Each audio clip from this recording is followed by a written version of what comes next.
s'il faudrait, tout ça, le parallélisme entre des familles, na Congo, parmi les familles, Oyo, les familles privilégiées, les familles à respecter, comme la famille qui s'est guérie.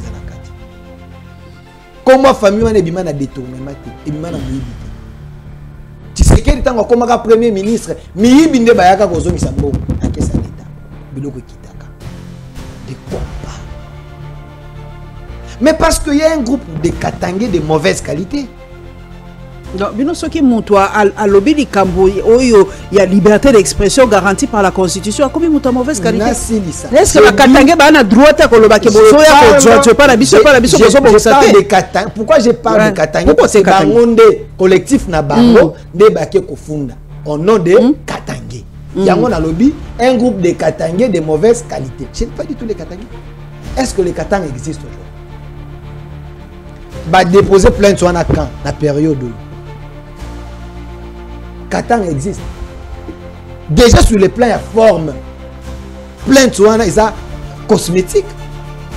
Mais ndenge batu ba koloba loba ke ya solo batu ba ko tindela biso ba message ba koloba mama Paulette ezali ya solo biso wa tozo mona bango bazo ya Maman Paulette. Lokuta, j'ai dit il y a des Katangé de mauvaise qualité. Token na fond. Si dans l'hypothèse que certains membres de la famille Tshisekedi Baza na ba faire ya mine. Un individu azalaka na carré miné. Carré miné peut ça m'a individu. Pas tant la loi carré miné ba peut ça na société. Bo sali société, bo remplir mikanda, de bo sali nini, ozui carré miné. Na kati ya société, il y a des gens ba ko ya na ba part na bango ba tie parce que c'est une société. Quelle est la loi pour les alliés interdire un membre de la famille présidentielle à Salabafé? C'est là. La lobby. Quelle est la loi pour les interdire un membre de la famille présidentielle pour respecter la procédure et Mibeko à Kende Kokota na ba faire as actionnaire dans une société? Mais pourquoi tu as tombé la Kabila à l'époque? Ce que la loi interdire en côté. Bon, ok. Naina tuna. Quand déjà question est-ce que bazalaka nango sous époque ya Kabila to sous Mobutu to pourquoi kaka sikoyo tanga komi na alors ceux qui sous Kabila le nom de Tshisekedi famille Tshisekedi c'était déjà à bail. Les conditions étaient réunies. Sous Tshisekedi, la condition est réunie. La condition est réunie. Tu vas le bien tout la Namibeko, tout ça va faire où est le péché. Ok. Je fais que poser la question. Vous allez m'excuser. Oh non, vous vous attaquez des femmes. Je n'attaque pas des femmes. Mais il y a une femme que moi j'estime que face à cette décision, elle a prouvé de quoi elle est incompétente. Et son incompétence est notoire. Voilà, Nanouan. Madame Raissa. Ah, papa n'a pas savant, hein? Peut-être qu'il y a l'année lokola, papa n'a été. Ce qui a ça qui réellement, moi si y a Boigna, il y a Maëlle, il y a Yebi Kosa l'étude, il y a société na biso. Après qu'on soit, bah meding diaspora te, aya na ona. Moi je soutiens les chefs de l'État. Je défends les acquis de l'autorité. Mais je ne défends pas des bêtises. Non, mais ça bêtise. Babi na Gabon peut ça les makati. Babi ça kana potote zaka. Bon, diaspora évidemment c'est pas l'Europe. Diaspora peut ça. Babi na Gabon ezali. Na Gabon bala bakinda kila sinazem. Madame Paulette, je répète, je ne soutiens pas des bêtises. Ça c'est une bêtise. Donc elle encourage moi na a comme comment na moi ba poil à côté na kata classe. Na fio aza mwa pembene bavanda kaba moko bacha na zemi. Donc ceux qui professeur abimi moi temps ya repos bakangi porte te bacha ni bazemi. Po bakobenga na bango te ceux qui dedaye te mama Raissa lobaki ataso na zui zemi ko sala lote na continue ko tanga. Donc sanction égalité. Est-ce que ça c'est normal? Pourquoi je dis que cette femme elle est incompétente et aussi je pense qu'elle n'a pas compris la vision du chef de l'État. Madame Paulette. Elle a sous 4 000 francs de photo passeport. Oh. Bah, c'est nous 1500 bulletins. 4 000 de photo passeport. 4 000 de photo passeport. 9 000 francs, il y a numérisation. Nous sommes parents de Ako Bimisambon, à Ko foot. Et comme gratuité, to gravité. to semi-gratuité. Parce qu'il faut qu'il y ait une idée à mon compte. Mon compte a dit gratuité de l'enseignement. L'État prend tout en charge. Frais fonctionnement, na Minerval, allongoli papa charge, na ba maman. De la même manière, bazui gratuité de la maternité. Ce qui moi ça que bota basenga ke lota, aki aboti na normal et sili. Alors, mais est-ce que moi je azako comprendre? Et puis avec des décisions pareilles, c'est comme si je ne sais pas, est-ce que bateau va travailler dans la vision de Konzamboka? Il y a un peu de Diosha, et comme tu as média, parce que quand Richard Chako, Richard Chako, Azalaki na carte, Aleki na reportage, c'est un journaliste confirmé. N'avez son ébi. Aleki abisibiso. Na nini wana akena carte wana na banque pour retirer mbongo ba bisi cette carte bakoko ça elangote parce que tous les Congolais ne possèdent pas cela. Israël moto ba ko na carte wana carte a va faire lango a ça na yebi a ça la lango za carte mais parce que l'état congolais a pêché yango azo voyager nango mais voyager na passeport nanga na voyager na mais ça nini te yo zwaki yango te mais ya zwaki mais pourquoi ya zwaki te OK ndaka yo zalango yo za la carte la qui ça en carte la qui ça soyons sérieux non c'est une manière de vous dire qu'il y a des Congolais qui a non Oyo baza quand même c'est vrai bah arrêter procédure parce qu'il y avait moi Magui na kati moi Magui te Magui penza moi Magui c'est na kati Magui makasi moi je joue pas sur le terme non moi malentendu zalaki bah arrêter ango bazo relancer mais une manière de vous dire que sous Kabila ngana yo tozaki ba sans papier na mboka na biso si les lois continuent ka nazaka sans papier mais nous tant on a sans papier mais ça la bamsou ba nango ce qui veut dire que non on avait commencé une procédure mais batunion so bazuité il faut ba bandela ngolo sou pour batunion so ba ça mais pendant 18 ans ngana tozaki ba sans papier na mboka vous savez pour bino référence ça ka Kabila continuons non il faut faire l'analyse comparative bino so qui quand c'est mauvais c'est Kabila quand c'est bon c'est non faire l'analyse comparative esengo mingi bandeko esengo ya kozala na bino lisusu na mokolo na lelo na yambeli bino Delphin Kasongo azali sumuta ko présenter te mingi bolobaki photo salaka deux fois 200 de cloche na journée moko bolandi de la moto ya opposition bokolanda siko na zu moto azali bino moko boyebi esika azali moyena présenter ali te mais boyebi au moins ba opinion na vous savez où le placer par rapport à ses opinions azali journaliste pe esengo mingi ya koyamba lisusu esengo mingi papa Delphin. Merci Madame Paulette Dada la Lionne. Mais je me pose la question pourquoi Batouabanga à plateau non? Mukolo yambanga na kopesa réponse.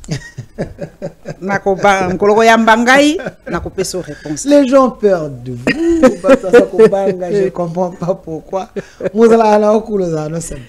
Ah ouais, il faut bang ça. Une lion fait, il faut dans la tanière du lion pour savoir qui il est. Lion bang ça la musique. OK. Il faut ça Simba pour nanga. So ça na mental ya Simba te ko va mener lion. Voilà.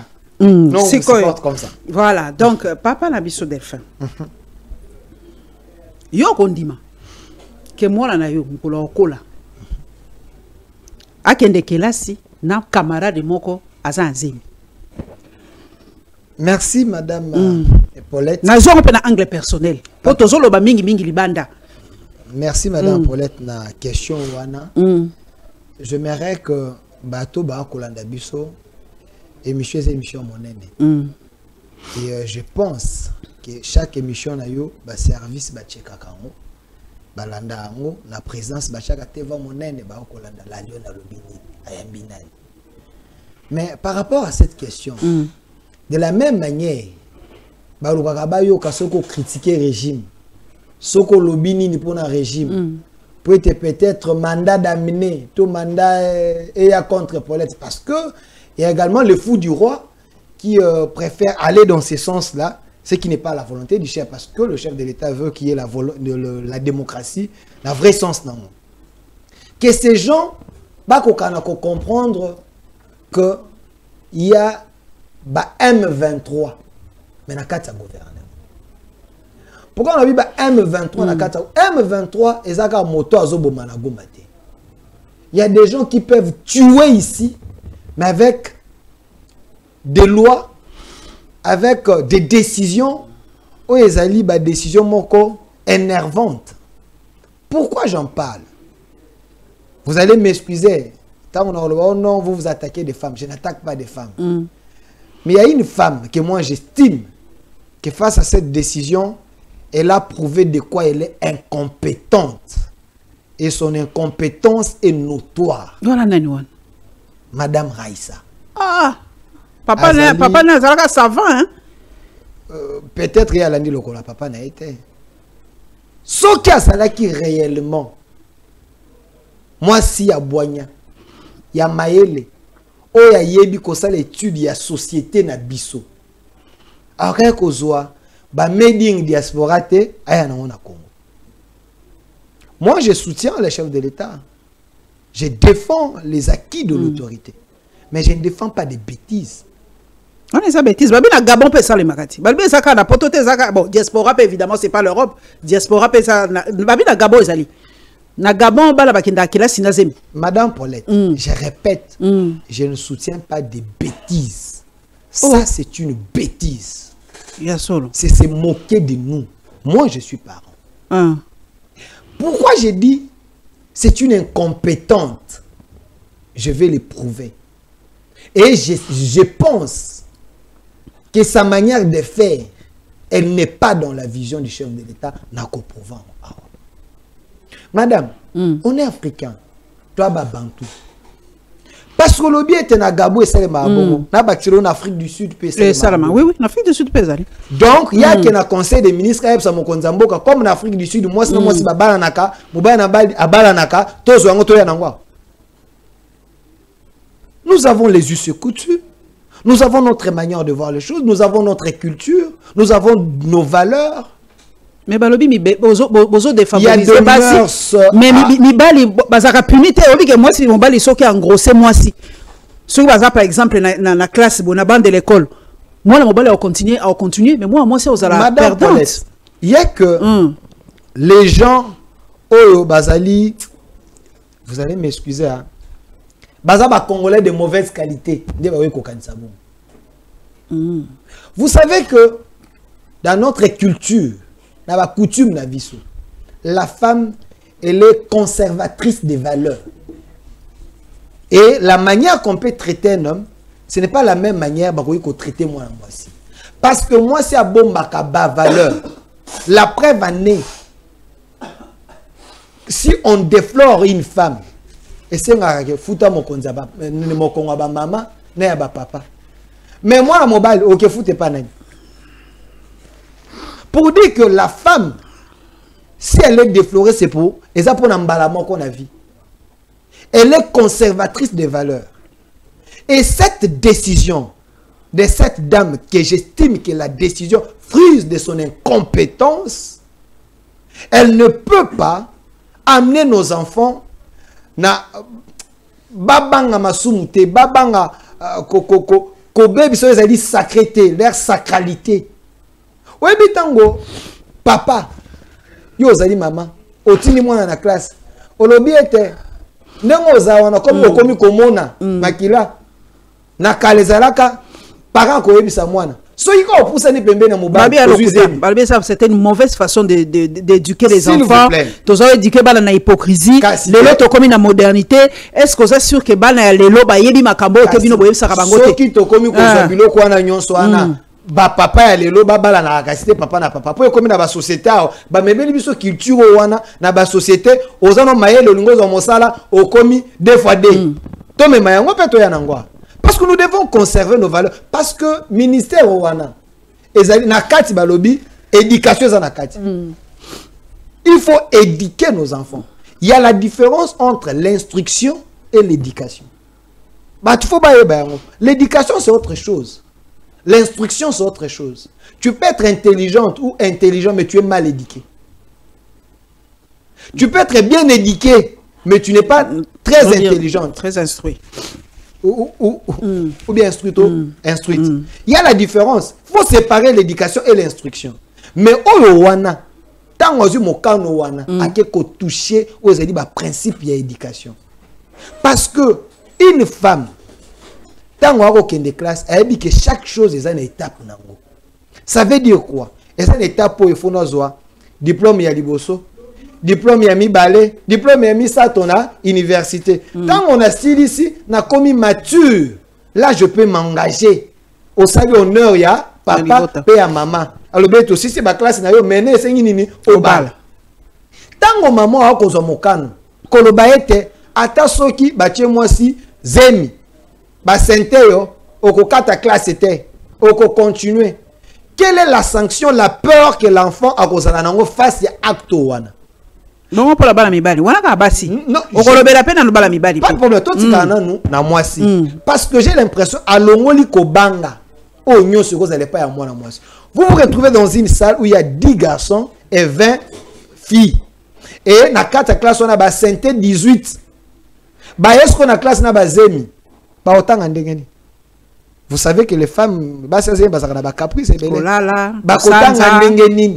donc elle encourage moi na a commis comme on a moi ba poil à côté na 4 classe na fio aza moi pembe ne ba vanda ka ba moko ba tia na zemi. Donc ce qui professeur abimi moi ta un repos ba kangi porte te ba tia ni ba zemi. Po ba ko benga na bango te so ki dedaye. Maman Raïssa Loba qui attention dans une zemi et comme ça les autres on continue au temps. Donc sanction égalité. Est-ce que ça c'est normal? Pourquoi je dis que cette femme elle est incompétente et aussi je pense qu'elle n'a pas compris la vision du chef de l'État. Madame Paulette, vous savez à l'époque de Willy Bakonga, quand la gratuité de l'enseignement a commencé, le couple Babou, Bakonga et Boudim. La gratuité de l'enseignement est là qui et loko ya kosala mokonza mboka lokumu bulletin ezalaka ofele suba konga ebidimu mais lelo baza atala ngote photo passeport ezalaka ofele mbongo numérisation ezalaka te.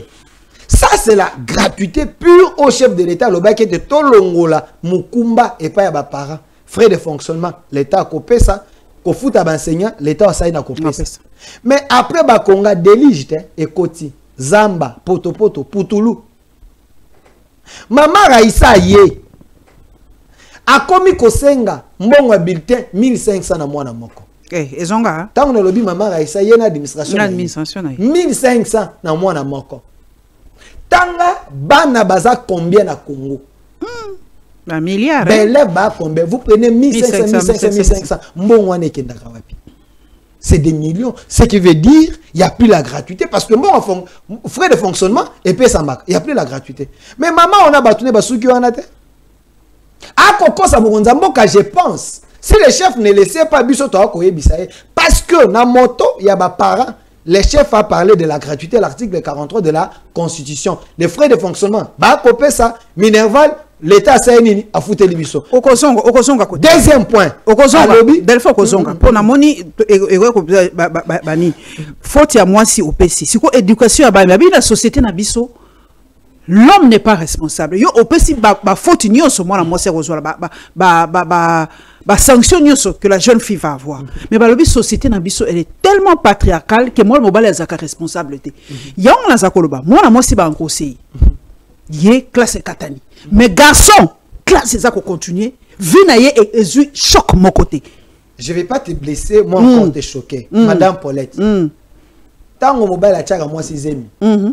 Après 3 mois, après 6 mois, ce mobile a l'équipe et les moisés mais mon anaka. Dans sa responsabilité. La touni. Té, ngapé donc non casté auto sur la terre. Dans yangwana ba père célibataire bazala terre. Ça ko solo là. Parce que dans le corps d'une femme, il y a une déformation. Mais dans notre mobile, déformation est à la raté. Ça veut dire que sur la nature, il faut enseigner. Bon, déformation psychique est raté. Non, non. Papa, comment responsable? Non, le psychisme, c'est autre chose. Mais prendre la responsabilité, ce n'est pas problème à psychisme. Parce que c'est lui qui a posé l'acte. Au moins, il va se prendre. Il va chercher à causer la responsabilité. Sans cause la responsabilité n'a été, l'État au Monaka, l'État a payé ça à moi si raison. Ce bouquet dans l'État, moi ça le billet me tient ngazen. Attends mobile à wangani, l'État le barani. Soit nano, charge, comment na souka, to golandela. Wanande responsabilité à mobile. Mais ba responsabilité moussous. Parce que wane comme kende kilo, balandela yo, mais là ba kisi. Bongo pas la kelasi. Moi c'est kelasi c'est katani. Non non, kelasi c'est katani dans sens nin. Parce que na période yazemi, si tout ça primi pas ba danger za la kebele zemi kolongwa par rapport à ba mouvement par rapport webi kol na été ezandenge nini azonde ndo monaka na culture na biso nous les africains na ndenge ba koko na ndenge na moment o wana comme eza expérience na ya liboso pose mi pe bomakate mama webi te soko boko leo malamu okoyipe kokufa makile esila kana nzoto makambo eze ebele kaka na zemi wana ndo omoni batata abiso kala bete soki mwana azwi zemi asala nini inane wana vandanano okita soko kitia okozonga ndo omona katana bakuti mususu soki mwasi azwi zemi balobaka bosala eloko te bogangela yete botika ye kaka bongo na kuti mzo kopesa kuto eloko te abotanano alors biso tozana ba juste kutu to na culture na biso lolenge na biso to moyela to ko épouser nyonso mindele te to ya nango awate moi je n'épargne pas l'homme mais seulement na lobby te soki mobala tie moi sizemi mobala ko leka wa tie pantalon na ya lata kei okoyeba te mais soki moi c'est après 3 mois au taille le monde de formation moi so asalaki makambo asalaki bo na biloko wana ba soni surtout soki salami na lolenge ba para ba vandaki te banel ba vandaki moi si ba yoka soni ba de formation ça travaille akokende na classe bongo bakomi ko sekaye bakomi ko chola akomi komi tsinga na kingo akomi la poison ba biloko ezali ebele parce surtout na ba milieu wana bana bazali ba harcèlement na école mais milieu wana il faut savoir toi na société nini et puis de deux awana kati ya Kinshasa nous avons assez de problèmes l'état ne prend pas tout en charge est-ce que na kati ba école na biso bozana infirmerie soit seulement à malaise soit seulement malaise dans une école bazana infirmerie bacha moi logo moi bakisi ba pesa tout ça il faut regarder la société. Il ne faut pas prendre Gabon aux Afrique du Sud peut-être bazar plus développé que nous tant qu'on est malin bête to bongisana no biloko mususu comme ça ba décision wana to kozwango avec l'état. Voilà pourquoi je suis en train de parler, je suis en train de dire que on ne peut pas tout prendre de l'Europe ou soit les pays plus développés que nous comme mango na circonscription ya Congo. Le Congo ils a payé belé na kati. Le Congo nous avons 26 provinces. Ozui kaka Kivu wana ozui ils a pays mususu. Ozui ba Congo central ils a pays mususu. On ne peut pas gérer le Congo le gérer Gabon. On peut gérer le Congo le gérer Sogini. Mais les gens doivent comprendre est-ce que madame wana a ebina nous superficie à Congo. Asa atambola Congo mo. Kinshasa ya pamba o ayebi ba école nous na Kinshasa ayebi to na combien de districts ayebi ba école to na ngo parce qu'avant de prendre la décision il faut palper les réalités il faut marcher il faut comprendre société aux anango zandenge nini on ne prend pas de décision pour prendre j'ai rien contre la dame j'étais en train de dire deuxième décision moi si on a eu pour na robebe sa gratuité il y a enseignement oh ya mokonzi ya mboka maman Paulette ba sengi sous 4000 francs ya photo passeport Bassin nous 1500 bulletins 4000 photo passeport 4000 photo passeport 9000 francs ya numérisation nyonso wana parande akobimisa mbongo asa nini akofuta et comme gratuité to gravité to semi gratuité parce que faut qu'il y ait une idée à mokonzi abi gratuité de l'enseignement l'état prend tout en charge frais fonctionnement na minerval alongoli ba papa charge na ba maman. De la même manière, bazu gratuité de la maternité. Ce qui moi ça que bota basenga ke lote, aki aboti na normal et sili. Alors, mais est-ce que moi sur azako comprendre? Et puis avec des décisions pareilles, c'est comme si je sais pas est-ce que bateau ba ko travailler na vision mokonzamboka. Ou ça ba M23 politique té. Et ça bateau té baza ko beta mokonze ekolo mbata na mokongo té ba ko tuer mbeli na mokongo parce que bateau ba ko futa net lelo. Programmation et salami. Billetté ezalité. Et logo ezalité. Ba point ba ko comme na papier. Mais ben ici secrétaire général na PGR près de la cour de cassation pour ba yeba na no pe makambongo nyoso. Mais c'est un spectacle désolant. Vous avez une femme oyo pendant une année. Ba longola elongo EPST échangé et comme ministère de l'éducation ba charge nationale. Kasité. Mais pendant une année, bazoa ki wana. Ba kokai ko gouverner c'est prévoir non? Que ko zo ba précaution. Ko le beto lokwa bana ba ko tanga boye et puis ba para ba pesi mbongo na bango bulletin. Ndenge nini bazu bulletin te mbongo ekei wapi parce que les gens ont payé. Si ce n'est pas l'escroquerie organisée. Madame Paulette, Naba moment ya bouille, il faut trouver des bonnes personnes. C'est lui que les gens réclament. Peut-être que commence à la dialelo. Mais sous Bakonga, la gratuité de l'enseignement est tombée maka. Sous Bakonga, les chefs étaient fiers. Grande sœur nangai da Jeannette alobi pe bazongi saka Bakonga. Ezate ke na pesi mbote mingi da Jeannette azape institutrice. Alobi ka Bakonga. Be era Bakonga ezaki bien. Era Bakonga maman Paulette. 100 000 nini bato bazaki ba non payé. Ba kota ki na liste ba combien kofuta matin 50 000 nouvelles unités. Ba kota ki ba combien kofuta matin. Bakonga a trouvé nini Mbongo va kofuta ba enseignant 120 000 francs à tripler en gros 3 fois. 320 000 comment qui? Ça c'est Bakonga. Mais Montoyo a sali ba action à Bongo. Il est vivant, il est disponible, il reste loyal à Kenda Rébellion, il est là toujours fidèle. Il y a beaucoup de côté pas que rébellion. Beaucoup de côté nini. Il y a azali respectueux à Mibeko, azana sima mokonzi, azawana soldat à Molongo. So il va betika à s'aligner à même expertise na makambo kei liboso. Na koloba na osala dialelo parce que après Bakonga, il y a le couple nini Tony. Bango pe basala ki fiasco. Après il y a Boyena Mama Raissa. Entre les trois, le mieux c'est celui qui avait fait gratuité dans Ngonga, il y a liboso a défié ki ba catholique. Alors baki na bango la gratuité ezali irréversible. Nous devons travailler pour l'intérêt de la République. Peuple d'abord Yangoana. Bakonga a commencé à faire propagande à l'élection Mokonzamboka avant que l'élection tant aujourd'hui 150 000 personnes au quotidien on a liste et paye. Ce sont des familles. Bato wana babé titolo abi fachi béton 100 000 non payés 50 000 nouvelles unités. Bakomi kozambongo batangisi mabota na bango ba famille na bango ainsi de suite. Bato na bakofote Mokonzamboka te. Mais moto wana ndo ba diaboliser. Biso to a présenter la situation, to laxi ba fay, to laxi pe motoyo asali malonga. Siko bato ba kolanda biso entre les trois. Basa peka chwandenge yo moko loba au peuple de juger. APJ. Dossier mususu papa ya li dossier pe balobi ko sa moi soni balobi RDC corruption est aussi la té, détournement est aussi la té jusqu'à ce que batanga combo ya famille présidentielle. En tout cas comparaison n'est pas raison, hein. Comparaison n'est pas raison de Delphin. Barobanan bayokate na États-Unis kuna famille à Trump trempé comme ça. Bon, Macron, France c'est ça le quoi moi biso. Pour bango pe la babuzo baba moi mingi. Mais famille Tshisekedi. Oh babundisa Kabila pour na moyipi pour na détournement pour la bakare miné pour la makambo pere. Parce qu'on se retrouve presque dans la même situation. Madame Paulette. Ici, je pense que Batumsou Barozala choqué, mais je suis en train d'analyser. Vous parlez de quelle famille? Tshisekedi. Famille Tshisekedi. Est-ce que vous savez que la famille Tshisekedi n'a jamais été pauvre? Pauvre, hein? Et puis Tshisekedi a travaillé pendant l'année. Les pères. Pendant le mouvement. Tshisekedi a la ministre dans Boka. Tshisekedi a la premier ministre dans Boka. Mais la famille nous soucie.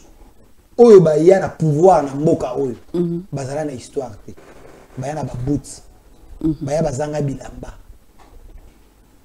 S'il faudrait tout ça la parallélisme entre des familles na Congo parmi ba famille oyo eza ba famille privilégiée ba famille à qu'on respecter comme famille Tshisekedi na kati comme famille wana ebima na détournement te ebima na muyibité.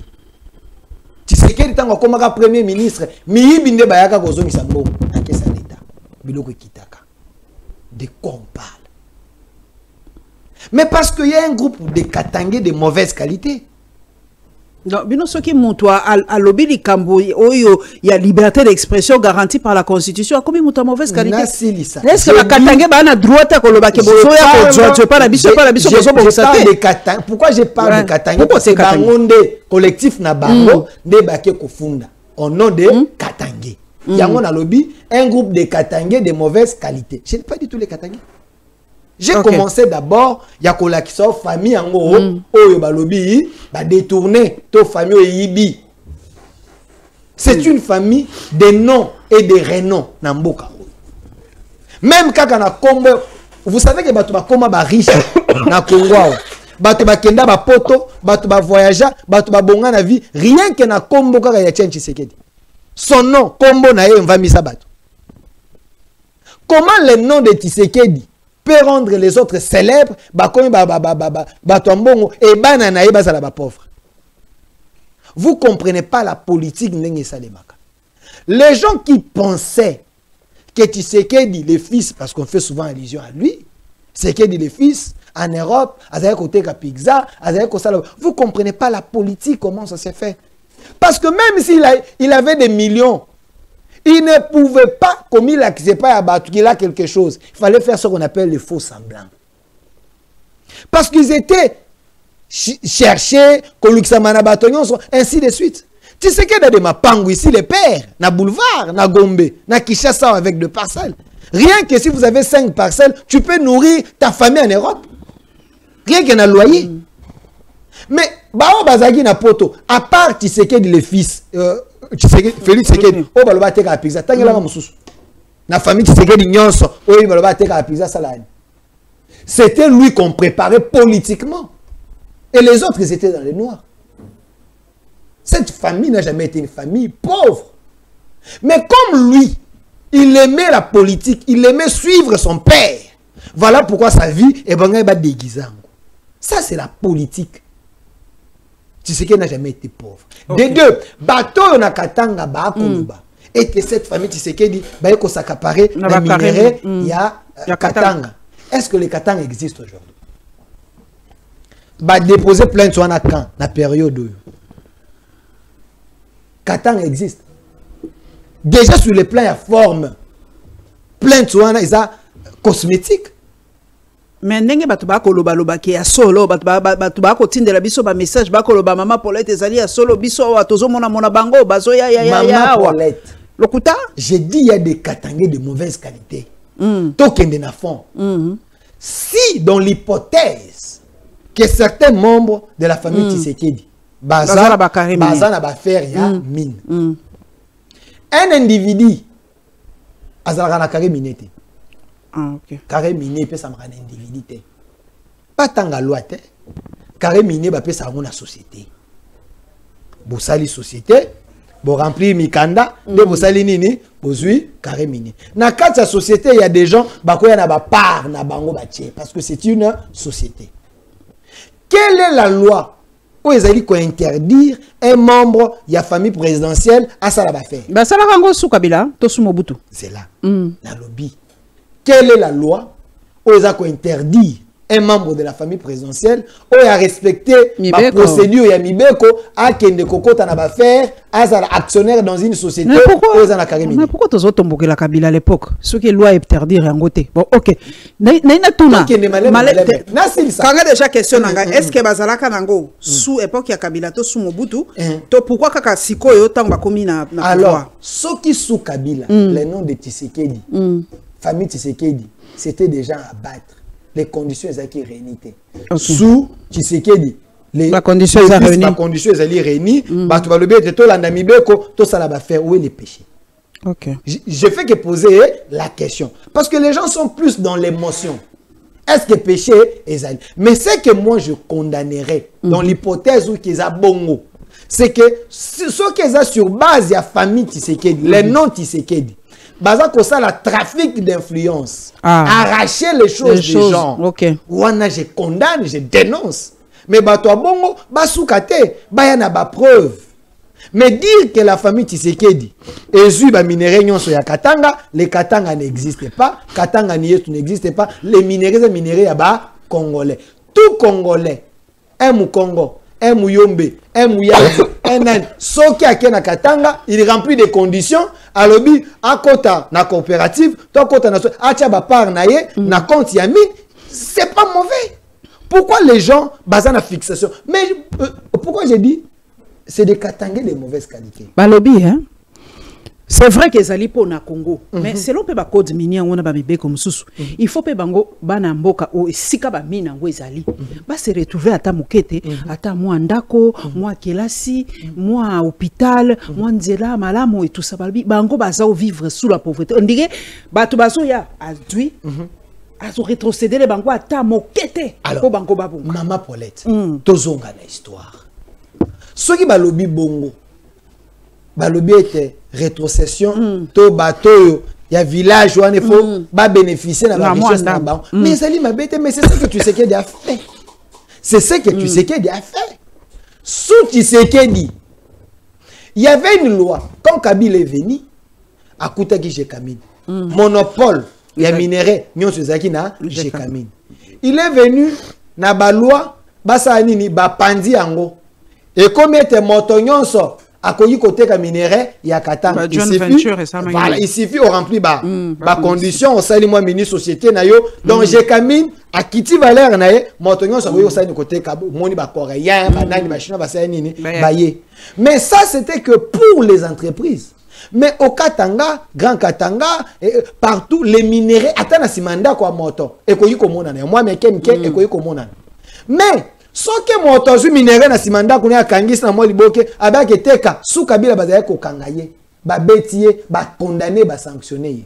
Mais tu sais qu'il vient, il dit parce que je vais faire de Congolais des millionnaires congolais.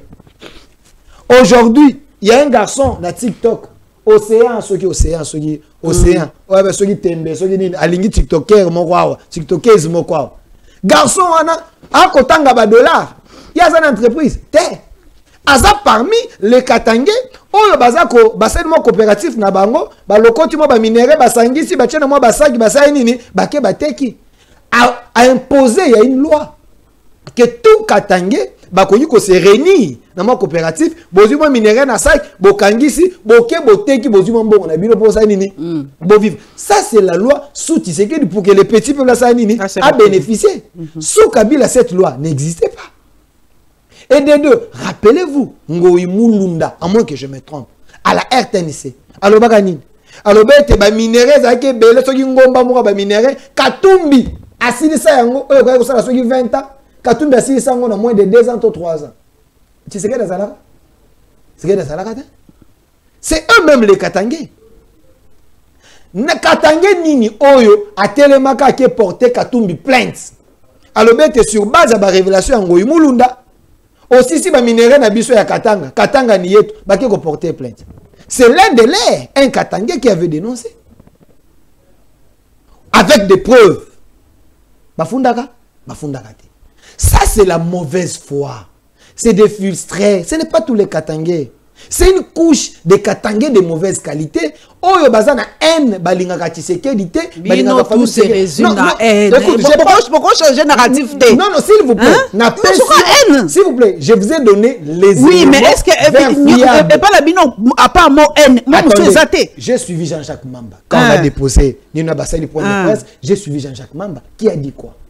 Notre objectif, c'est de chasser au pouvoir cette famille où ils allaient koyiba ba richesse, ils allaient kosala. Vous sentez quand la personne te parle à kange longue avec la haine. Oh, bon, on est en opposition parce que ça haine on a dit. Non, s'il vous plaît, parce que j'ai fait la communication. Il y a la communication virtuelle, il y a la communication gestuelle, il y a la communication non verbale. Et sur base de ce que Jean-Jacques Mamba dit, c'était la communication. Ce qu'on l'a dit. Et ça n'est pas côté na Kabila dégage. Que les médiocres dégagent. J'en ai un monté. Ngam na lobaka on te saka cardinal. Le Kabila dégage na. J'en ai un monté. Yo. Oza ko banga basa monté. Oko banga tata moli monté. Cardinal ambongo mzo lobaka monté. Que les médiocres dégagent. Ambongo te. Te nani Mosengo alobaka que les médiocres dégage azate ngana ko interpréter la place na ye muto alobaka fo luka ye Kabila dégage pesa na monte Tshisekedi alobaka tozongisa ye Rwanda nde na ko yikolo Tshisekedi alobaka bozongisa ye Rwanda. Aujourd'hui l'histoire et les Katangais et les Congolais sur base ya ba fait ebele eza ko prouver biso que Tshisekedi azaka na tort. Rwandais. Que Kabila était un Rwandais. Soni na biso dirigé 18 ans par un Rwandais. Soni hein. Mais Casté, il faut se révolter. Aux autres cartes. Sous Kabila. Les autres oui. Te ngam na tuna ba question. Casité. Ngam na tuna ba question. Kabila aux autres cartes. Pendant 18 ans yo eba ko za comme. Yo aux autres cartes. Aux alaka sans papier na mboka. Yo aux autres cartes. Lelo mo ba congolais ndambo. Lelo sou fachi aux autres cartes. Ndambo bazui. Carte de carte de citoyen. Bazoa. Ndambu, combien? Mais n'a quoi répondre. Ndambu bazui. Combien? 5, 10, 15, 20, 25, 30. Ndambu bazui. Basala lango. Reconnaît Israël Mutomba na carte. Obi ke nani ndekolanga Richard Chako, journaliste le. Akenda la carte au azwaka wana. Akenda ngona banque. Ba bisi ba basala lango ezate. Puisque tous les Congolais n'ont pas cette carte d'identité. Si vous ngana ko ndima bakamni yozolo. Preuve ça. Oh. Olingina l'exo image.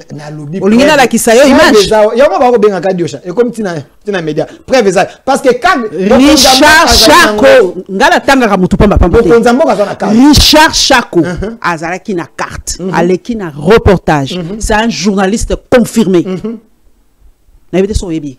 Na yebi. Aleki biso.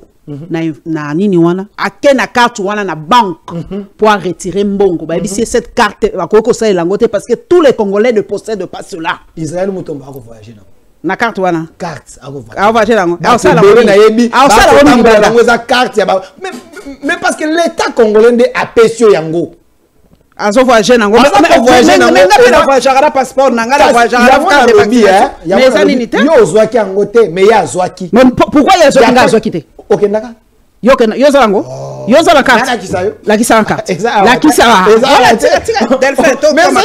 soyons sérieux non c'est une manière de vous dire qu'il y a des Congolais qui non oyo baza quand même na carte c'est vrai ba arrêter procédure parce qu'il y avait moi magui na kati moi magui penza moi magui c'est na kati magui makasi moi je joue pas sur le terme non moi malentendu zalaki ba arrêter ango bazo relancer mais une manière de vous dire que sous Kabila ngana yo tozaki ba sans papier na mboka na biso si les lois continuent ka nazaka sans papier mais nous tant on sans papier mais ça na bamsou ba nango ce qui veut dire que non on avait commencé une procédure mais batuno so bazuité il faut ba bandela ngo sou po ba nyonso ba sa mais pendant 18 ans ngana tozaki ba sans papier na mboka vous savez pourquoi bino référence c'est ça Kabila continuons non il faut faire l'analyse comparative bino ceux qui quand c'est mauvais c'est Kabila quand c'est bon c'est vous non faire l'analyse comparative donc procès wana pona yo est-ce que eko aboutir ou ba plainte va déposer c'est de la bonne guerre c'est de la bonne guerre malgré les autres ont déposé une plainte à cause il y a haine mais le Congolais le vrai Congolais les patriotes bakokende bakosamba. OK. Tous dossier na yebi ko déposer plainte Alexis Kokaramoto na yebi ko zali très proche ya Didier Boudimbu to pesi mpote mingi na zali proche ya ba valeur. OK. Didier Boudimbu na ministre à tourisme ba pesi biso ba explication nyonso il fallait ba pesa ndeko Derrick na loba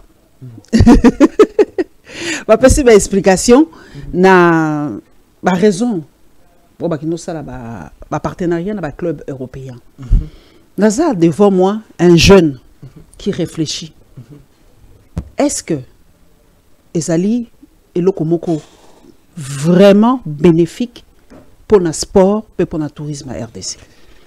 Madame Paulette Kimoutou, il n'y a que les alarmistes qui comprennent l'avantage et l'intérêt il y a un contrat avec ces clubs mythiques du monde. Okay. Vous savez, le chef de l'État, c'est un visionnaire. Félix Tshisekedi. Il voit le Congo en grand. Mais il n'y a que bateau, un esprit à moquer.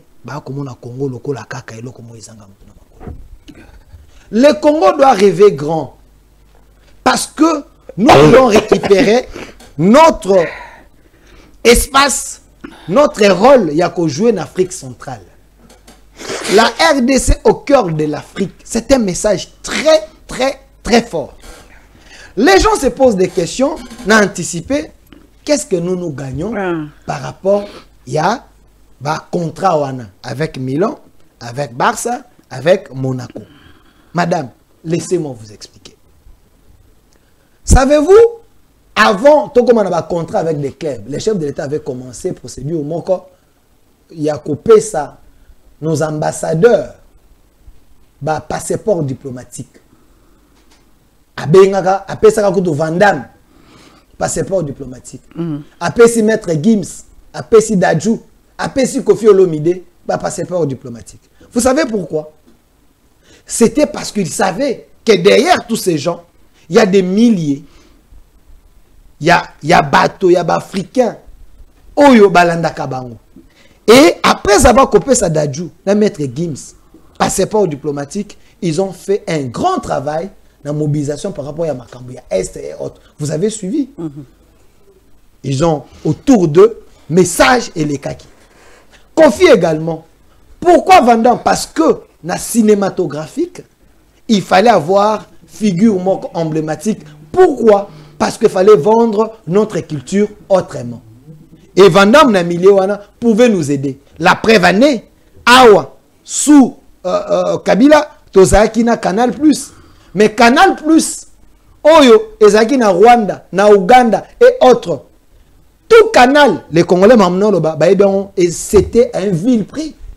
Mais chez nous ici, Ezaki n'a pris à l'écolo. Et d'ailleurs, les contrats négociés avec ces gens-là, c'était pas inclus dans la clause nabango de valoriser et vendre notre culture. Les Congolais consommaient la culture à Batumsous. Tu as côté la Baboyiri, tu as côté la Banini, même si culture n'a pas été côté Kamate. Quand il sait qu'il vient, il impose à travers le ministère de la Culture et Canal Plus va intégrer une chaîne Oyo et que ça la promotion, il y a culture nabiso et na théâtre nabiso. Aujourd'hui, bah retomber dans vous voyez nos artistes payer des billets, aller en Europe, louer des salles, se produire, se faire payer pe bazongi. Ça c'est des retombées. Avoir une vision claire. Na Canal Plus, chaîne écoute ba komi maboké. Ce que vous vendez, OK. Que l'hôtel programme na chaîne ya moto privé te to eza chef de l'état. J'ai dit eza programme na biso.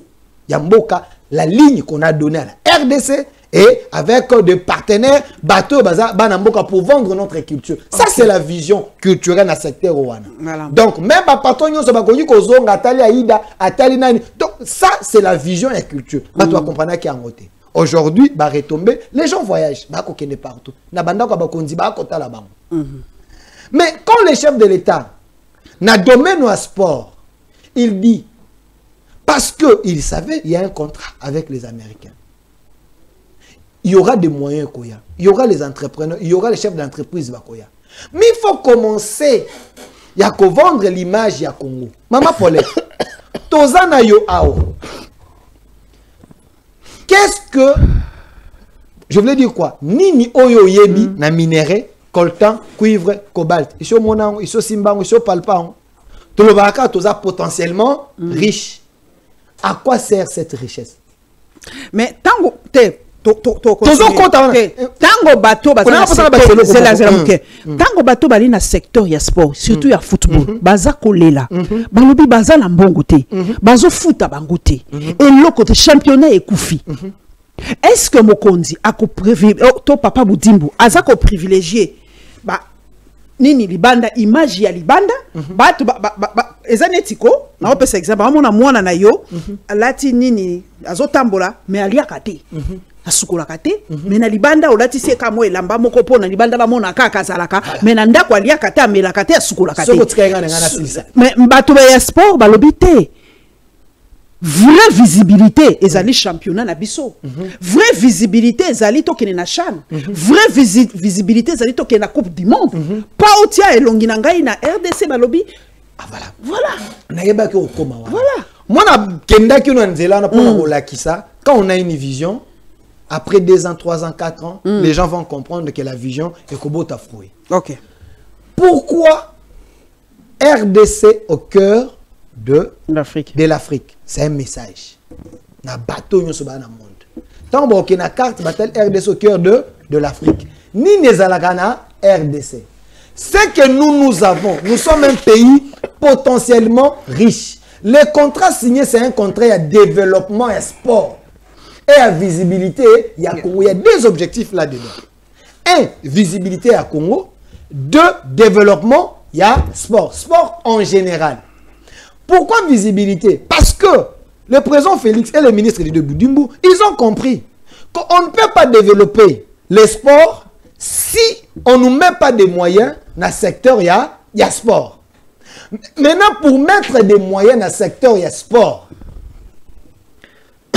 Il faut, la RDC arrive, il y a qu'à valoriser et à vendre ces minéraux. Ma potentialité n'est pas.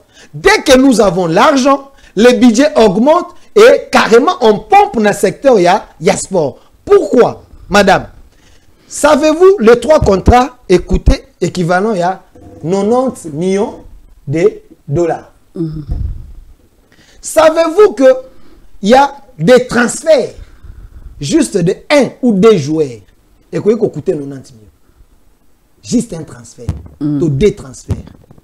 Quand on a Google, les joueurs les plus chers du monde, combien de transferts combien? Il y a des gens qui ont 100 millions.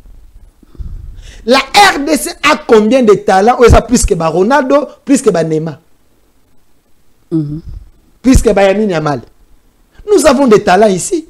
Maintenant, pour que ces talents, les clubs, les lots, mon vidéo, une équipe n'est premier. Parce qu'il a investi. À quel fétiche a investi, à Zubajen talent, Mazemba Tikali, Vita Tikali, équipe à vidéo Chimanga, premier. Pour dire que quand on met des moyens, on organise les choses, nini, batala et kobima. Vidi a tieba moyen, il y a personnel. Naïebi, Vidi, je connais. A tieba moyen, c'est moyen personnel. Et comment bongo, il faut ça là, moyen personnel. L'État t'aime ta foutre à après ça, moi d'ambo. Quand vous avez un club, vous êtes président et un club. Au tieba moyen, ayo. Lelo, vous avez président, il y a Paris. Il y a Paris Foot. C'est un individu. Est-ce que France... Oui, il y a Qatar. Il y a Qatar. France, vous devez ça. Donc, il y a tu achètes un club, tu mets tes moyens. Non, mais c'est ça que je dis. Tu achètes un club, tu mets tes moyens. L'État, il y a une installation, ici, mais l'équipe, c'est toi qui mets des moyens pour avoir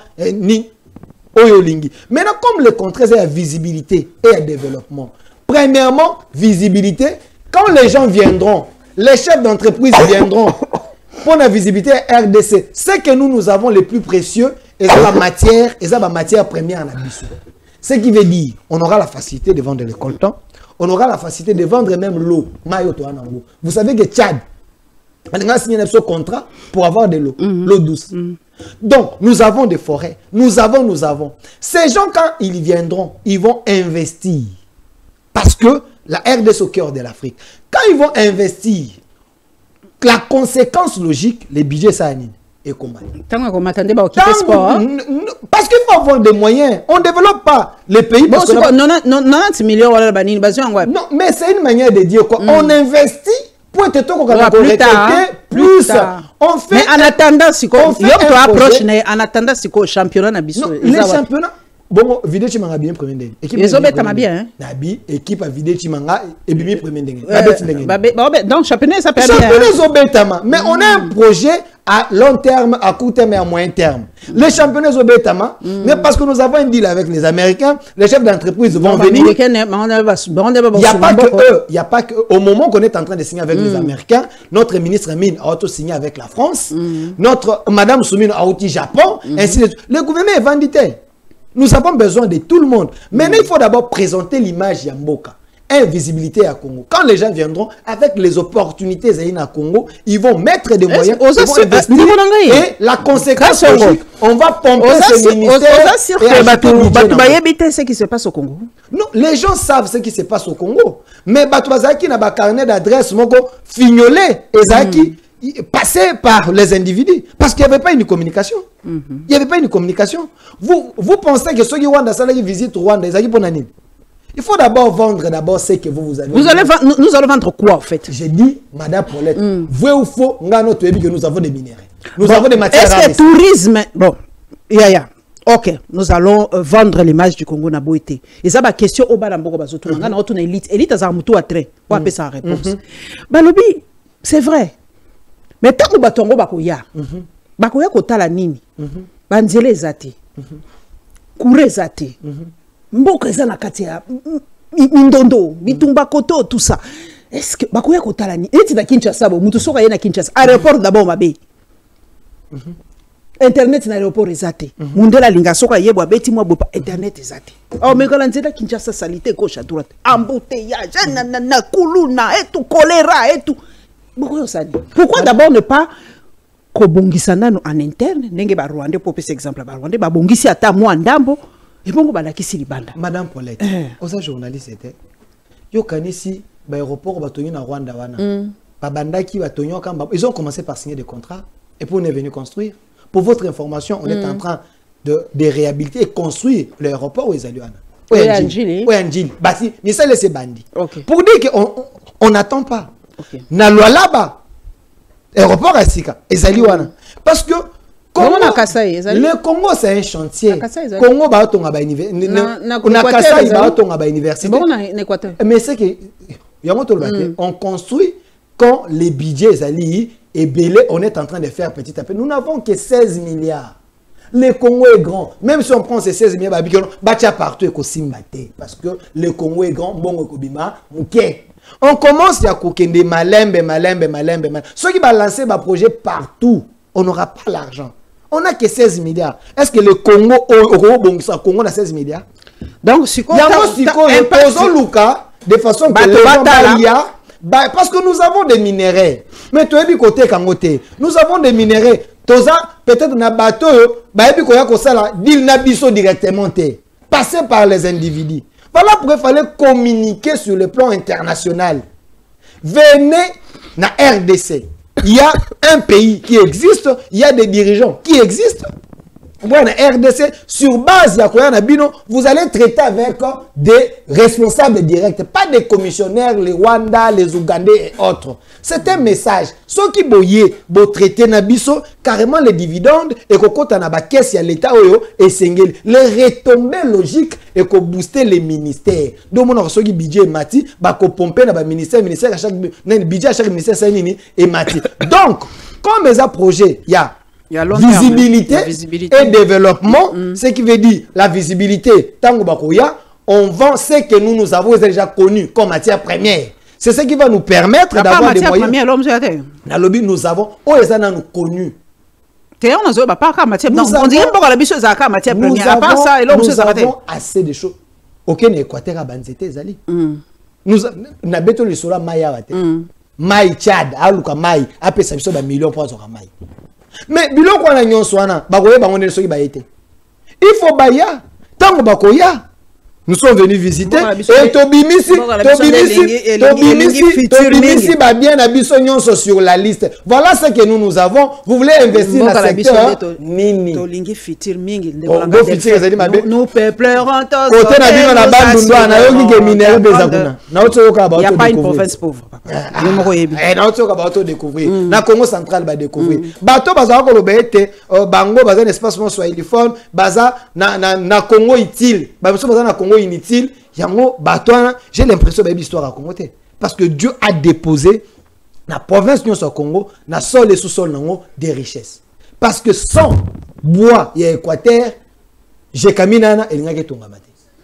Ce qui bat au Congo central, balobi était inganabiso et continue à courir na j'ai caminité minéral à Barossa langote.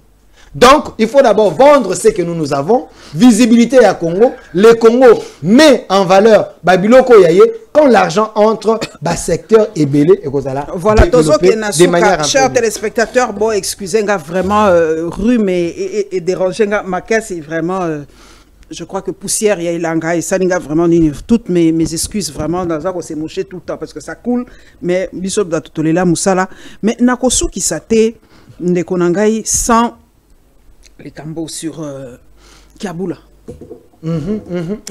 Balobi Delphin Penza, Papoli Kiaboula fort, Mouzoumoura bien dit, Olanda qui Delphin quand son ah, n'a d'entendre bien Papoli Kiaboula na niveau moi ressemble la té. Na bien, na robenga ya ko kopesa biso explication papa. Kiaboula alobaki likambo amabe obolancer fatwa contre. Maman Paulette. Il y a des dirigeants. Il n'y a pas un M23 là, mon pensa. Dans le lobby, il y a des dirigeants. Expression M23 dans les gouvernements. Il y a des dirigeants. La position il y a une autorité. Et puis, il y a un gouverneur. Oui. Il y a aucun temps, si je ne me trompe pas. Vous savez que, selon notre constitution, il y a le petit président. Ton discours, il faut que et balaina mokonzambuka. Parce qu'il a géré province. Ok. Azambutu. Azo géré province. Maloba naye faisait la fignoler. Avant gouverneur Aloba, autour à gouverneur à une équipe na ya communication, chargé la communication, chargé conseiller à Boya. Donc il ne peut pas dire n'importe quoi. Donc on a cabinet naye, bâti la caille bateau wana. Avant qu'on le faut attendre à maman Parce que Rien qu'un discours, il peut citer dans l'opinion guerre, animosité, biloko moko ya bongo bongo. C'est dans ce sens-là que les gens ont jugé mal. Discours yaye, ya koloba ete. Les Nanga et les Kabila, c'est nos frères. Tobo ite baba frère na biso. Mais ba frère oyayo, oyo ba koboma, ba frère no mususu ba congolais. À un moment, quand un frère a kosala mabe, qu'est-ce qu'on fait? On condamne d'abord les frères. On pardonne cette fois 77. C'est ce que j'ai dit. Tant qu'on a kosala non mabe, on condamne. Mabe to koloba, ezate ke oyibi moi cité. Mabe to koloba maman Paulette, ezate ke oyibi mbongo. Mabe to koloba, ezate que ton frère tue des gens. Makila bato ya kotanga. Bato ba kufi, bana batikali ba orphelin, bato baziki na ba prison. Ba rebelle bazaki belé hein. Non, mais c'est ça que j'ai dit. Bato musu mwana tanga kombo ate ba lobaka na linga bango te mais ba rebelle ba belé. Yango na zoloba. To ba na période. Ba musu ba osala bango te lelo ya ba rebelle. Na lobi boye. Tenga pela opesa na on sa page de l'histoire. Yoka. Tango zoloba bo soko sala lizo na Jean-Pierre. Vous savez pourquoi? Parce que Kabila, s'il vous plaît, moi j'aimerais vous dévancer. Parce que Kabila, au Yazana rébellion, et l'ongo na ba Jean-Pierre Bemba, ba signaka na Saint-City, que personne a récupéré Bukonzi na nzela yaba. Tant que procès salamité preuve exacte, personne ne me dira que Kabila est un rebelle. Tant que n'a preuve, tant que jugement est salamité. Est-ce que makambo ngana yebi ezaka yo moto yebi to yebi amoso mibale ngana yo toza na vidéo moko total agate o Gabi Kuba lobaki ete Kabila za mokonzi na bango. Mais quand même c'est déjà preuve. Mais ce qui mutalobi ba lobeli likambo ba bazue sous torture et ba répéter que ba ko ba sous torture. Kasi na lobi te lokola ba ko ki ba torturer qui fait pas le bango. Siko makambo lobaki ko kisamite. Est-ce que pesa ngai preuve que azali mkonza ba M23. Azo pesa kasi preuve. Gabi Kuba lobaka. Kotanga Gabi te. Tikala ku Gabi yo nde nazo senga preuve na yo. Nazo koma kasi te. Tika Gabi ya yo. Wana komi dictation na plateau na yo. Mais oui c'est mon plateau. Tika Gabi Kuba na lupesa ngai ya yo. Mais exemple na ngai ebandi na ye pina kosuka na oyo lingi. Alobaka que mokonzi na bango eza Kabila. Et puis alobaka était patience aiba mokonzi ya Ojefrem azaki na bango. Na tango wana batu ba wanganaka. Mais moi j'ai cru nandimeli Gabi parce que tant on a tali na Goma bananga baketala Kabila na moni Kabila na patience aiba. Mbadu muso ba ide. Mais bato ena mi atangaka na moni bango baza ensemble. Déjà na ba criminologue bato basala ka enquête c'est un élément convaincant. Donc Gabi Kuba aza moto alokotate. Soki ba condamna kai po alobaka lukuta ki akose di Kabila dès que monani bongo ba ko libérer. Bon siko lokwa ya liboso. Lokwa tozo ke la suka lokwa za mokonzo AFC. Mais aussi lobby. Lokwa za mokonzo AFC M23. Tango dialogue bozoti ya libanda ya masanote bolobi non za rebelle azoboma batu to soana yete patati patata. Même mokonzo M23 ezayi. Bozoke na doa bo solola na ba pantin na ye. Bongana loba ndenge wana. Po ba za ba pantin na ye. Si la panthère n'a pas eu décision, il y a mon continent bango aboui. Regardez ici là. Est-ce que vous savez, il y a une résolution des Nations Unies et le Bakini. Le Bakini. Il faut t'en rappeler, Madame Paulette. Il y a une résolution et Sengi Bisso, Tokoka, na Kosolola, na ba groupe armé, où il va créer tension na RDC. Et la RDC a la possibilité comment récupérer. Bah oyo baza récupérable. Ah donc Kabila za irrécupérable. Bah oyo baza récupérable. Parce que il y a des groupes oyo bazali récupérable. Bazaki sous-traité, bazaki manipulé. Mais ba groupe baza récupérable était et dépend de la souveraineté à RDC, batali kapaka nani ba ko récupérer toté. Mais liboso ya résolution des Nations Unies, bango ne ba ko kamba monde to ko sala nini. Nous allons d'abord y aller. Mais tu sais que la lobakani, abi je vais pas discuter avec des pantins. Je vais discuter avec leur maître. C'est ce que Tshisekedi a fait. Il a commencé à discuter avec Kagame face à face. Na Doha. Et après avoir discuté, maintenant ils ont délégué les équipes pour aller continuer la discussion. Donc Tshisekedi n'a pas menti à la population. Si Kabila et le maître M23 et AFC, Kabila sait que il ne veut pas s'afficher. Mais nous savons qu'il est dans l'ombre, il est en train d'agir. Les informations que les services Bazanango, les informations que le chef de l'État a nango yo zanangote moi yo douter comment on va nzembo oh mais yo ko douter on n'est pas za na ba information yo muto affirmango yo po douter mais faut na ba information contraire ni nos amis yo une émission nga tonga na une émission mais question on a émission comment ça information contraire te seki ndima kaka po biso ba yo seki biso yango balobi bakokanga ete ozela procès ngabi na kozela procès kasi balongola ke minute est-ce que koya ke bokwa ete kasi te balongola ke ba minute babi yo le boza innocent yaka kosamba aye ebi ki asa coupable akoya ndengeni yo so mona mutaye kpangba ina justice oh mais balobi matata zabi kambula zabi olobi matata zabi yo za okende na matata zabi l'université no oui oza okende na matata l'université azakuna parce que eba ete matata koza la pela muto kuta lo kwa siko mais yo lobi ke mutu fa ya so bakangi fa ya ayeko yo so mona mutu ayeko se présenter la justice yo so mona mutu abungi tata mukolo wa matata abungi famille na ye ba sa déclaration te tata mukolo bogo abungi batanga ezali te batu ba ko lukisa ete ba vie de recherche ezali te boye bi place ate oh mais yo bi matata abungi Cheribe okenda kutu ya pamba echa makelele bongo matata ponyo tika Cheribe abatasi akufa pardon ba kufa tika ba tranquille yo bongo matata ponyo abungi ti lelo kimi ezali boye bino bozala service na bongo communauté internationale ba mona communauté internationale ba ke funda te matata abungi awona na te ndeni bazo attaquer régime te que non régime to abungi si matata bino boye place ate Maman Paulette, tu sais qu'il est un sauveur. Un sauveur. Un vrai sauveur. Les gens, au bazar ko sakana na Congo, les lots bazar na clandestinité. Parce que on joue avec ces pays, le les a bien propres et à bateau. Mais tu sais qu'il a remis le Congo entre les mains des Congolais. C'est ça, c'est là où il y a son problème. Bateau, bazar ko linga été, bateau ba ko boye. Pourquoi? Parce que aboto li bango biftek na mon encore. Azon qui sont ba Congolais. Le Congo dans 2 ans, 3 ans, 4 ans, 5 ans, le Congo est à la Congo moussous. Parce que tu sais qu'il dit, oh yo, tout le monde a un coup d'État, tout le monde a un certain couple de généraux katangés de mauvaise qualité, les haineux de la République. Donc, ces gens-là, c'est très sensible pour le qui bon, ils ont mis sur les médias des toxiques à alimenter, en gros, c'est pas simplement des katangés, donc toxiques à alimenter des. Non, non, mais la majorité, parce qu'il y a des katangés qui pensent que mais je vous dis, Kabila a nommé plus de généraux soit il faut les katangés. Donc, s'il y aura des gens, il faut pas qu'on ait belé. Ce n'est que bango parce que bango ne va chef y a coupé ça va ordre. Bon, quand mungamba te mungamba ça ko exécuter. Mais les gens qui donnent les ordres, ça banane. Ce n'est que eux. Tangelanga ba général ta 5 oyo yebi ya Équateur. Au Kabila noma. Tangelanga ata 7 oyo yebi ya Bandundu. Tangelanga ta 2 oyo yebi ya Kasai.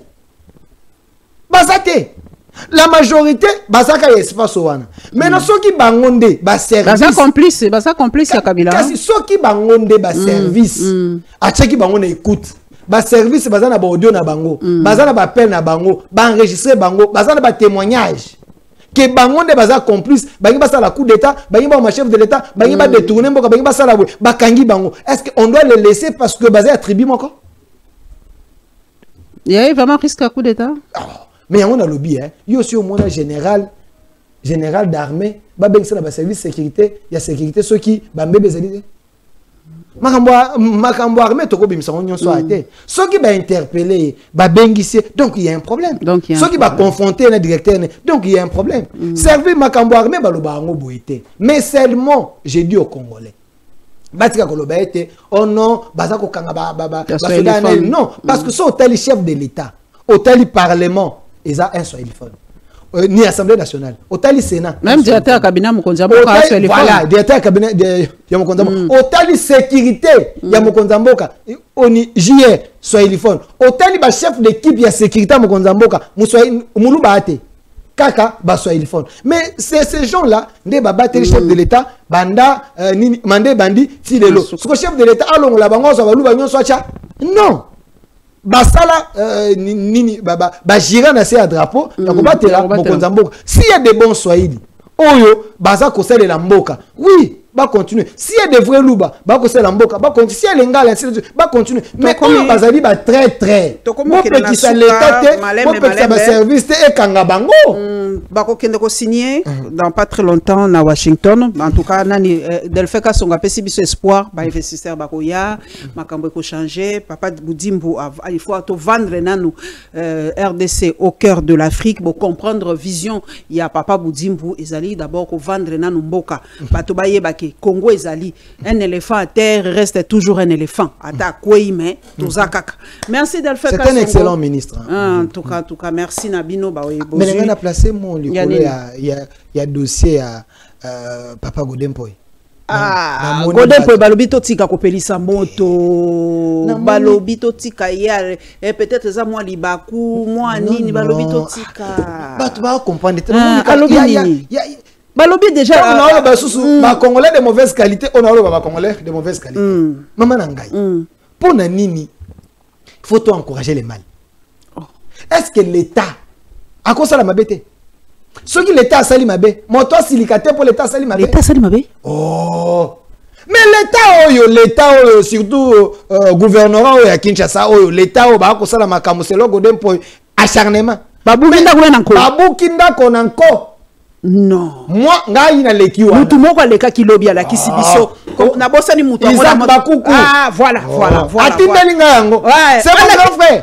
Atindeli ngango. Bapesi Isaac bakuku. Alobi ete Godempoy aleki singai na zisi malobe pa ndeko Isaac bakuku na yepse no kulutu. Okosi Godempoy aleki site. Pona nini? L'État a le droit, a un monopole, a un pouvoir sous-sol na sol nyonso za. Yaye. Mais tant l'État banda époque coloniale, banda 1960, ateke esika wana, batongi bandako, basalaki da traçage. Nyonso ba document urbanisation nyonso ezali, ba plan nyonso ezali basalaki traçage. Bazui lopango ba traçango bongo batongi, pondako na batongi ngo lelote. 1960 moto avandi wana ministre, moto avanda kawana. 30 ans après, yé pas teki. Kaka na ba même nini wana. Godempoy pa sa nini asombi. Mais l'État mais balobi eza cadeau te ba kabela ki, bali ba kabela ki pas gouverneur Gentini Ngobi. S'il vous plaît, l'État moni. Ozoki melani. Tangela nga batu ba compétent ou tangela incompétent. L'État moni alobi était place oyo, il faut na sala nzela pour bimati côté à ma campagne. Mais l'État moteki, l'État mopesi mikanda basala kanini? Basala kanini? Compensation? Oluki mokolo esika, olobi tenga il était za mabele na. Nazole kaboy. Mais bisika oyo, on a ça na indemniser yo. Soit nabuka, to sali moi, to yokani. Motoko boya te poza mabele ya l'État. Pour les intérêts ya bato, nyonso ba le kawan. L'État a tout ni Godempoy te. Azalaki te? Asali pe sommation te. A commis pe mokanda te. Alobi pe logote. Ayeki kandengwa. Ayekaka bou. Abuki. Biloko pe yeki na kati. Oh. C'était une maison habitée. Maison, l'État y a seni abuki. Ce que tango yo buki, l'État obuki mibeko. Ce que moto silikate et loko bato. Mais balobi phrase nde alobi moi mabe, alobi. Bato babi misi ngo na contexte. Balobi soka zaki pastel te makei. Babi misi ngo na contexte. Moi na mboka. Tango Godempoy dit qu'il y a des gens basés na vision mokonza mboka te. Ba ko sala mabe au nom ya mokonza mboka et ça ko frustrer peuple. Eza ko silikisa bato. Eza lokola yo. Oye okuti mwana na yo ba betie. Moto lobi soki mama na bino aye ala kisanga kaza makasi na betio nanko. Tangu yo koya okosala nini? Sentiment de besoin zani. O se venger te. O silikano ndenge moto a violé na nous territoire na ngai. Mais tangu Godempoy lobi si j'étais pas pasteur, bah tu comprends les dimensions na te. C'est une dimension spirituelle. C'est une dimension il y a moto dans la moralité très élevée. Pour dire quoi? Au-delà d'être scientifique, au-delà d'être député, Naza, moto. Mais parce que j'ai des valeurs en moi, je ne peux pas rejoindre les autres qui sont des frustrés, peut-être avec raison ou sans raison. Dans la même émission, on lui a dit, est-ce que Yolanda, ok, non, je ne vais pas y aller. On a battu, quitter. Bakataki en moto. Comprendre le raisonnement à moto. Parce qu'il y a des gens aujourd'hui. Savez-vous que le chef de l'État lui-même a lobby a lobby il y a des gens qui ne trafiquent à mon nom. Ceux qui ont bongo entourage nangai qui trafiquent à mon nom, le chef il ne sait pas que les gens trafiquent à son nom. Mais quand Godempo il dit, ces gens-là, ils vont trafiquer dans comment Mokonzamboka. Bazo il c'est Mokonzamboka et pas Yabato. C'est ça, créer des frustrations.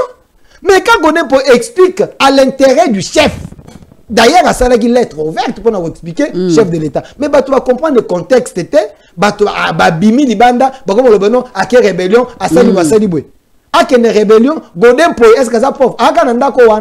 Il a des maisons, mais c'est son bien. L'État doit respecter le candidat. Merci. Combien de personnes ont AVC, ont hôpital, pour l'État, à combien l'État criminel? A qui a bouki bandoko bato motasali AVC a qui a koufi siko famille wana tango ba kota na l'état kana na mango ekenda et pas Mokonzamboka te bon s'abonner massivement dans la Lyon TV officielle en tout cas pasteur Godempo en tout cas balobi ozali moto à haute moralité olobi soki nazala ki moto à haute moralité te mais frustration na ngai yo ngeke memanga musika mais olobi moralité na yo patriotisme na yo ne lobi bon na kotika la kaka kokomeli Mokonzamboka tokota la kaka suite mais ngapelo kwa na moi songi monkie na yo ki babi aki kado ya Gentilingo bila nani aboya yango delfa boya yango na motema moko mais bon tala kaka biso to abata ya polele to linga kozwa moi belema pona koyebisa bato makambo to yo kaka na population et tout. Abonnez-vous massivement à la Lyon TV officielle et on se retrouvera très bientôt. Bye.